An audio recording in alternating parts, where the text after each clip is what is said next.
कृष्णा कृष्णा हरे हरे, हरे राम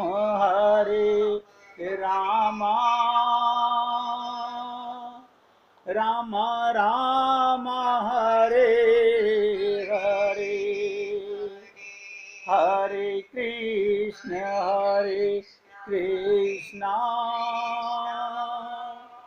कृष्णा कृष्णा हरे हरे, हरे राम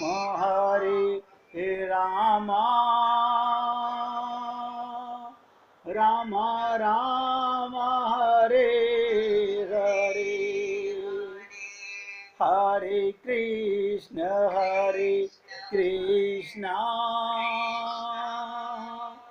कृष्णा कृष्णा हरे हरे, हरे राम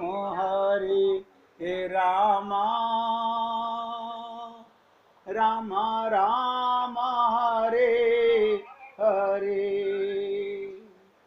सभी पुण्यात्मा पूरी एकाग्रता के साथ इस साधना के शिविर में बहुत ध्यान से देखिएगा। मन तो बहुत था कि सब आमने सामने बैठ के साधना करें, आप लोगों का साक्षात्कार होता रहे, लेकिन कोई बात नहीं,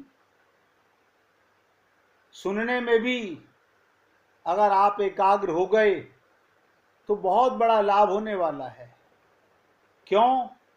जब करोगे तो लाभ मिलने लगेगा, एकाग्रता आने लगेगी। आप बताइएगा, हृदय के अंदर बढ़ रहे घाव कौन देखता है? अपने हृदय में बढ़ रहे घाव कौन देखता है? मंजिल मिल जाए तो कांटे चुभे पांव कौन देखता है? जाति, पैसा, सूरत देखकर रीति रिवाजों से बनाते हैं रिश्ते। आप हम सब लोग रीति रिवाजों से, और क्या, जाति देखकर, पैसा देखकर, सूरत देखकर, रीति रिवाजों से बनाते हैं रिश्ते।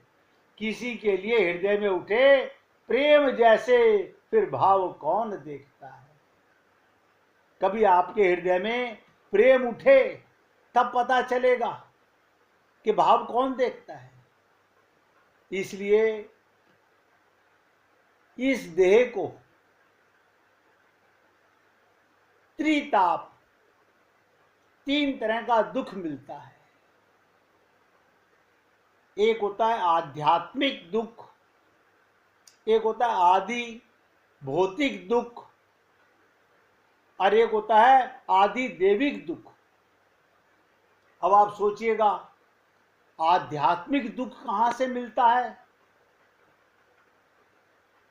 आपके स्थूल शरीर में जो रोग आते हैं वो आध्यात्मिक दुख है। आपके सूक्ष्म शरीर में जो रोग आते हैं वो आध्यात्मिक दुख है, यानी अपनी अज्ञानता के कारण दुख हैं। हमें पता चला ये देह मरण धर्मा है, हम इसे अमर बनाने में लग गए। शरीर को कष्ट आए, हम इसे स्वस्थ करने में लग गए।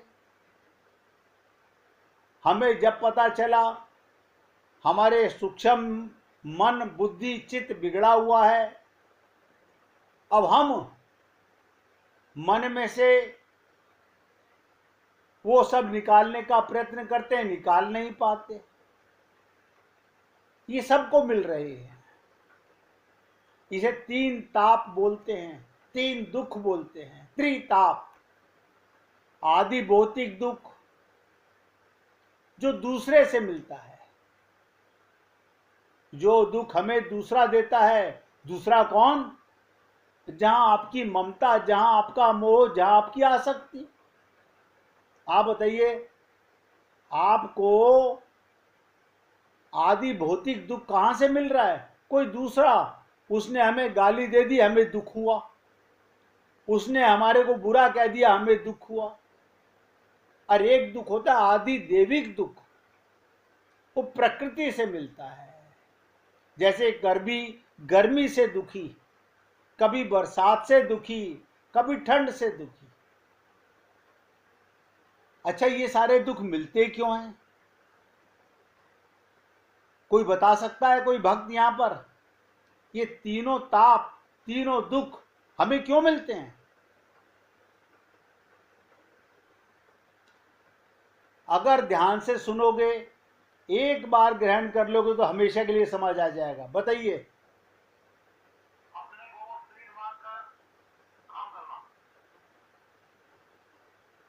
चलिए, आपने बताने का प्रयत्न किया, बहुत सुंदर। अब ध्यान से सुनिएगा। हमें ये त्रिताप, त्रिदोष, त्रिकलेश क्यों सता रहे हैं? हम भगवान से विमुख हैं। सब नोट कर लो। विमुखता के कारण आपके शरीर को कष्ट मिल रहे हैं। आप तो शरीर हो नहीं, ना आप स्थूल शरीर हो, ना आप सूक्ष्म शरीर हो, ना आप कारण शरीर हो, लेकिन सारा संसार दुखी है। क्या वजह? अपना पता नहीं और भगवान से विमुख है, बस। है भैया? हाँ, बिल्कुल सही कह रहे हैं आप। तो कहने का तात्पर्य, एक विमुखता, अगर आपको अभी ये पता चल जाए कि मैं आत्मा हूं, तो शरीर तो मरण धर्म है, आप मरने वाले नहीं हैं। शरीर को जो दुख मिल रहे हैं, अभी भैया ने कहा प्रारब्ध से मिल रहे हैं, लेकिन आपको पता है अब मैंने पिछले जन्म में बुरे कर्म किए थे तो दुख मिल रहे हैं। क्या हो गया? मुझे तो दुखी नहीं है क्योंकि मैं आत्मा हूं। अब इसका इलाज समझो, एक ही शब्द में बता रहा हूं। ये तीनों दुख मिलने का कारण विमुखता। हम किससे विमुख हैं? हम किससे विमुख हैं? प्रश्न यहां पर खड़ा होता है, हम किससे विमुख हैं? परिवार के सन्मुख हैं। परिवार के सन्मुख हो। आप हो किसके? सोचो, आप किसके हो? ईश्वर अंश। आप तो रामचरितमानस कह रही है भगवान के अंश हो। है भैया? नहीं, इस समय तो आप सन्मुख हो। बिल्कुल बिल्कुल, इस समय तो आप परमात्मा के सन्मुख हो। मैं कह रहा हूं, जिस दिन हम 24 घंटे सन्मुख हो गए, बस उसे क्या होगा? आनंद मध्य सिंधु तब बासा। 24 घंटे आनंद में रहने लगोगे। आत्मज्ञान होने से, हम ना होने से विमुख हैं। हमें जिस दिन ये एहसास हो गया, हमें आत्मा का पता चल गया, प्रयत्न करेंगे साधना के द्वारा आपको अपने तक और उस तक जाने का मार्ग कैसे खोला जाता है। तो हमने निवेदन किया, ये दुख का कारण विमुखता और इलाज सन्मुखता। बस देखिए, एक शब्द में कहा, विमुखता दुख का कारण, सन्मुखता सुख का कारण, आनंद का कारण। भगवान ने रामचरितमानस में कहा, सन्मुख होए जीव मोहि जब हई। बस अब अगर हमें तीन चीजें समझ में आ जाएं, तीन चीजें समझ में आ जाएं, मैं कौन हूं, मेरा कौन है और मेरा कौन नहीं है, तो आपकी विमुखता सन्मुखता में बदल जाएगी। उन तीनों चीजों में एक जीव होता है, एक माया होती है और एक प्रेरक परमात्मा होता है। भगवान की भी तीन शक्तियां हैं। पूरे एकाग्रता से सुनिएगा, भगवान की तीन शक्तियां हैं। वो कौन सी तीन शक्तियां हैं? एक उनकी चेतन शक्ति, चित्त शक्ति बोलते हैं, वो उनकी पर्सनल पावर है, जिसे कहते हैं स्वरूप शक्ति। भगवान सारे काम अपनी इस चेतन शक्ति से करते हैं। भगवान की दो और शक्तियां हैं, एक जीव शक्ति और एक माया शक्ति। जीव शक्ति के हम अंश हैं, इसलिए हम परमात्मा के अंश कहलाते हैं। हम इसीलिए परमात्मा के अंश कहलाते हैं, क्योंकि हम परमात्मा की जीव शक्ति के अंश हैं। वो अखंड भगवान के टुकड़े नहीं हो सकते। कभी ये मत समझिएगा हम भगवान के टुकड़े हैं ना, हम भगवान की शक्ति के अंश हैं। यहां पर भी लोगों के मन में बड़ा भ्रम हो जाता है। बस हमारी और हमारे भगवान में कुछ मैत्री है, वो भी चेतन, हम भी चेतन। भगवान भी अजन्मा, हम भी अजन्मा। और ये शक्ति भगवान से विमुख होकर माया के सन्मुख हो गई है।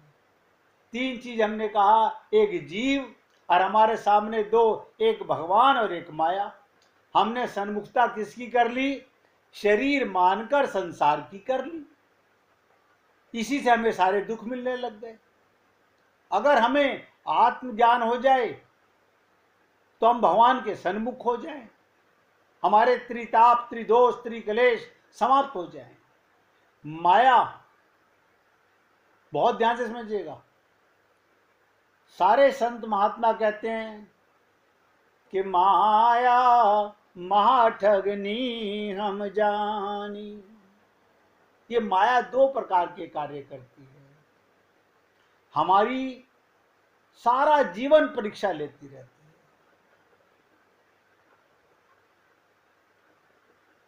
सारा जीवन परीक्षा लेती रहती है। जैसे ही तुम्हें आत्मज्ञान होगा, ध्यान दीजिएगा, अभी तो हमारी काया माया में फंसे, हम काया मानते हैं तो माया में, संसार में फंसे हुए हैं। जैसे ही हमें आत्मज्ञान होगा तो क्या होगा?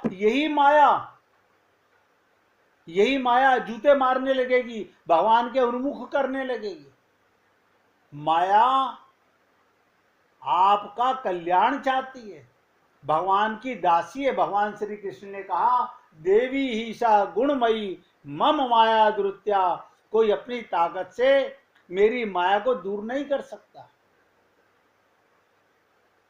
तो कहने का तात्पर्य, माया को दोष मत दीजिए।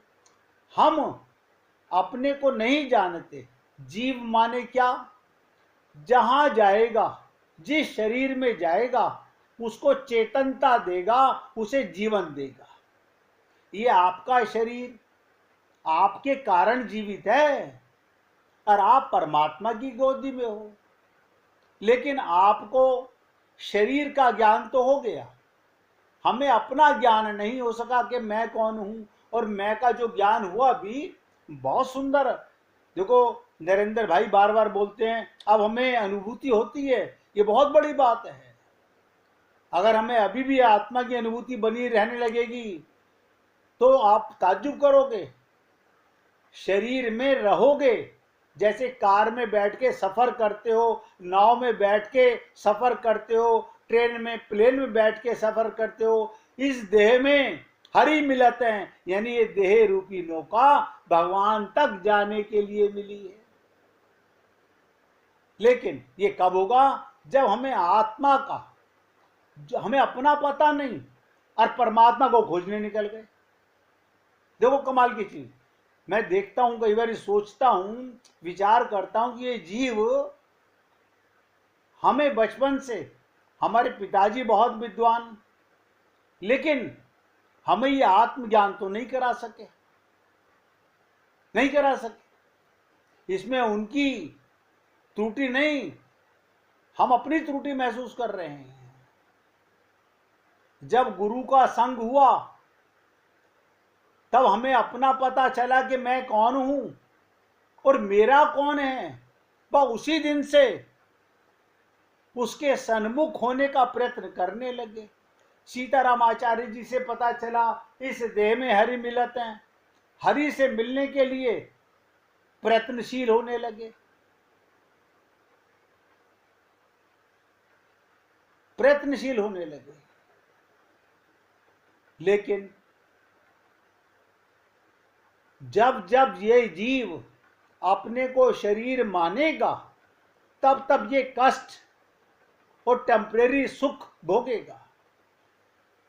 संत महात्माओं की कृपा से जब ये ज्ञान होने लगा कि माया के संसार में, आप सबका तजुर्बा बता रहा हूं, कोई बता दे कि यहां कोई ऐसी चीज जो तुम्हारी हो, कोई ऐसी चीज, ये शरीर तुम्हें मिला है छिन जाएगा, मकान मिला है छिन जाएगा, परिवार मिला है छिन जाएगा, कोई ऐसी वस्तु बता दीजिए। लेकिन हम इन्हीं में उलझे हुए हैं, इन्हीं अपना माने में।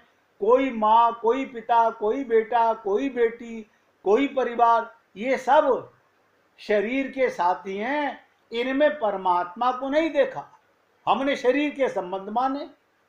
इन्हीं से दुख और इन्हीं से सुख मिलता रहा। और मिलता किसको रहा? शरीर को। बहुत से लोग बोल देते हैं हमारी आत्मा को दुख। अरे बाबा, आत्मा को दुख? आत्मा को तो कभी दुख होता ही नहीं है।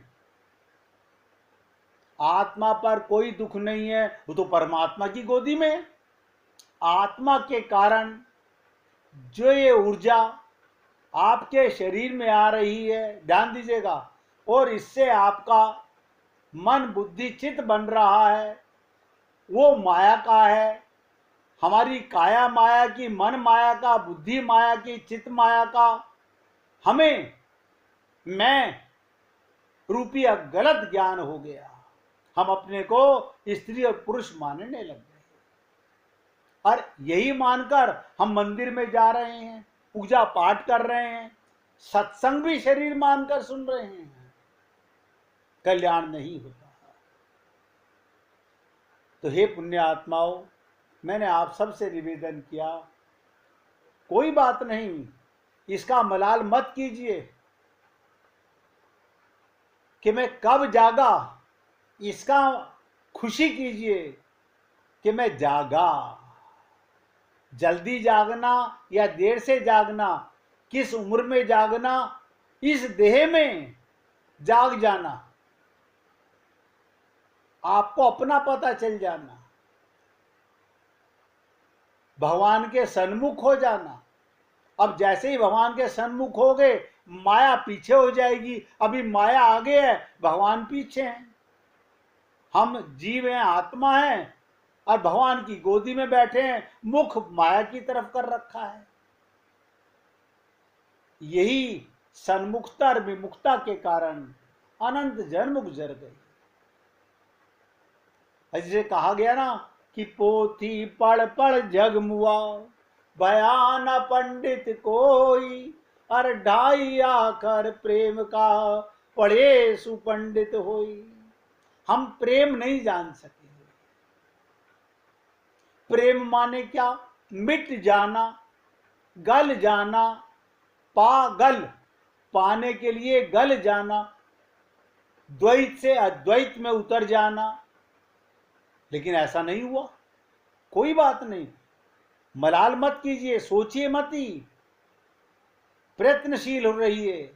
देखिए, सप्ताह में एक बार मैंने आपसे निवेदन किया, साधना की चर्चा करूंगा, और 7 दिन तक, आने वाले मंगलवार तक आपको क्या करना है, जो शब्द मैंने आपसे बोले उनको अपने चित्त में लाना है कि मैं कौन हूं। ये शरीर एक सीढ़ी है, ये शरीर एक वीणा है, इसके अंदर वो सुर अनंत नाद क्यों नहीं उठ रही? मैं क्यों नहीं उस परमात्मा को इसमें खोज रहा? मैं बाहर क्यों भटक रहा हूं? माना कि कल तक भटक रहा था, आज से भटकना बंद कर दीजिए। मैं मंदिर जाने के लिए मना नहीं कर रहा हूं, बहुत जाइए, लेकिन भगवान के साथ जाइए। प्रीतम, अंदर तो तुम्हारा रूप नहीं, लेकिन बाहर तुम्हारा कितना सुंदर स्वरूप बना हुआ है, उसकी आंखों से देखो। राम की आंख से राम की मूर्ति का दर्शन करोगे तो तुम्हारा जीवन राममय हो जाएगा। कृष्ण की आंख से कृष्ण को देखोगे तो आपका जीवन कृष्णमय हो जाएगा। इसलिए हे पुण्य आत्माओं, अभी कुछ नहीं बिगड़ा है। कोई इस बात का, कहते हैं ना, अंत मति सो गति, अंतिम क्षण भी अगर आपको जागृति हो जाए, आत्म जागृति हो जाए, तो परमात्मा तो मिल गए। परीक्षित को माध्यम बनाया गया, अर्जुन को माध्यम बनाया गया। देखिएगा, अर्जुन को माध्यम बनाया गया कर्म का, ज्ञान का, भक्ति का, और उसे माध्यम बना करके हम सबको गीता के माध्यम से भगवान ने समझाया कि देखो ये कितना उलझा हुआ था, जब मेरे निमित्त हुआ, शरणागत हुआ, बस इतनी सी बात हम समझते समझते अनंत जन्म लगा देते हैं। सुनते हैं हर संत महात्मा को, लेकिन मानते किसकी हैं? अपने मन की। यानी पता है कि बिगड़ा हुआ मन है, लेकिन फिर मन की मानते हैं। फिर शरणागति कहाँ? शरणागति का मतलब तो होता है कि हरि गुरु दो ही अपना, गहूं इनके ही शरणा। इसलिए 1 मिनट धुन लगा करके अब तीसरे प्रसंग के अंदर मैं आप सबसे निवेदन करूंगा, अगर आप लाइव आ जाएंगे तो बहुत अच्छा लगेगा। और मैंने कल क्योंकि कहा था आप लेटकर भी सुनेंगे, मीना जी की तबीयत ठीक नहीं, वो बैठ नहीं सकती, क्योंकि बैठने में कंडीशन होगी कि रीढ़ की हड्डी, आपकी बैकबोन सीधी होनी चाहिए। साधना का पहला कारण है। पहले 1 मिनट कीर्तन करेंगे, उसके बाद जो लाइव आना चाहेगा हमें खुशी होगी, क्योंकि मेरे को आप सामने में देख पाऊंगा आप जो कर रहे हैं क्रिया वो सही है कि नहीं है। इसलिए पहले 1 मिनट कीर्तन करेंगे, प्यार से गाइएगा।